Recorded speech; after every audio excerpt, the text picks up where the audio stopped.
Ақын, қоғам қайраткері Ильяс Жансүгіров 1910-17 жылдар аралығында Ақсу жеріндегі атақты Мамания мектебінде білім алады.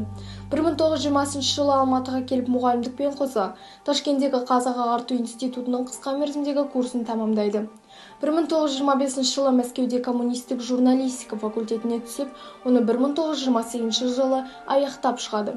Елге оралған соң еңбекші қазақ газетінде Қазақстан көркем әдебиет баспасында жауапты қызмет атқарады. Осы жылдары Сағанақ атты тұңғыш жинағы жарық көріп, оны замандастары мойындай бастайды. Ақын Ильяс Жансүгіров 1932-1934 жылдары Қазақстан жазушылар одағының төрағасы қызметін атқарады.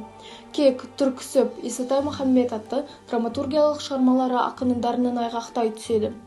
Арда ақын Пушкин, Лермонтов, Горький, Некрасов, Маяковскийдің шығармаларын тәржімалап, қазақ поэзиясының жауһарлары, жетісу суреттері, күй, дала, күйші, жолдастар сынды 15-ге жуық поэма жазады.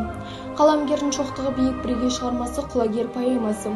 Ән дүлдүлі ақан серінен атақты пырағын жырға қосу арқылы сол заманның ащы запыранын тебірене толғайды. 1938 жылы жазықшы жала жабылып репрессияға ұшыраған ұлт перзенті 1957 жылы ақталып артында қалған мол мұрасы ұрпағымен қайта қауышты. Назарларыңызға Құлагер поэмасын ұсынбақпын. Бұл поэма ақынның ең соңғы шығармаларының бірі. Ақынның толысып кемеліне келген шағында үлкен шабытпен жазған дүниесі.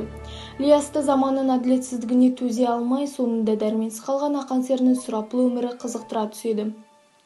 Құлагер поэмасының шоқтығы биік шығарма екенін дәлелдейтін тұсы. Атақты сағын айнасын өткізілуін аса шебер бейнелеп, қазақ халқының ескі дәстүрін дәріптеуі. Осы асқа жиналған дүйім жұрт ақан серінің құлагерін көріп, жүйрігі жануардың қай жағында деп таңданыс білдіріп, алғашқыда бітіміне көңілдері толмайды.